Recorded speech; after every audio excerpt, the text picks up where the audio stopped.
Ambasada Leroy okusima za SACCO okutungura abantu n'obuyaba yebembire timu y'abakuru kuruga omu French Embassy n'abandi kuruga omu Power Bank abatayira Rwanyamahembe SACCO emwe muri za SACCO muyanga eziganyirwa omu program ya French Development Agency. Mahembe SACCO has assisted me to get one big cow that gives me 30 liters. N'orutoki nitema mu bitoki gana buri kitoki n'omutwaro omukwezi nitungamu million emwe. I'm happy to see that the Rwanyamahembe SACCO has taken an economic metamorphosis. It has really magnified itself financially and otherwise. Here in Uganda has been partnering with the government and also financial institutions to precisely supporting the development of the country, development of investments, development of partnerships. Play a key role in supporting wealth creation, job creation, and some hope for the youth and the women. I'm so glad to listen that through the years, and it's, you know, a business does not grow from nothing. It takes time.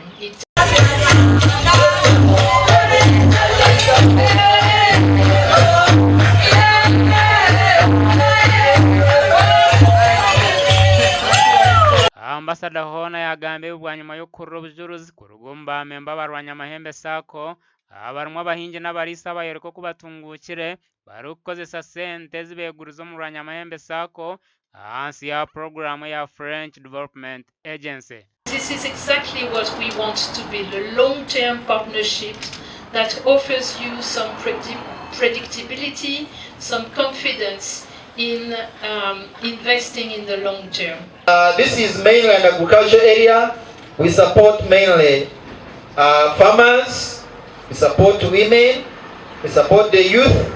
Programu eje katongozibwa okwezi kwikumi omwaka oguhwire kandi egenderire kuyamba abantu hamwe na za group z'abahingi n'abarisa abari kuhika emitwaro 17 omu ihanga ryona. Ebyo bikiri aho abanyishenjo n'abakyara bayigwa okufaha amaka gaabo okwegita hamwe kurwanira enshonga z'abakyara omu ishengyero kandi byagambwa owabireho omunyishengyero w'inikiza obu yaba ari aha mukoro gw'abakazi ogutebekanisibwa ekitongore kya wopa aha parliament. Kureba nku mwakwatagana ebibiina mwabita ha rubaju mwareba ensonga ezi affecting abantu ba Uganda ko tukuhikaho mu parliament nituba turi ababaka abihanga no basa kuba waruga Kasese ninka waruga Bushenyi oba waruga Mbale oba waruga Amuru konka ko kwika hano ba national legislator oguyayongera yaashaba abakazi okwatara hamwe akarwanira enshonga ziri kufa abakazi bakirungi ko kuza mu office okamanya nko wakora emirimo ja office kurungi kandi okagikoraje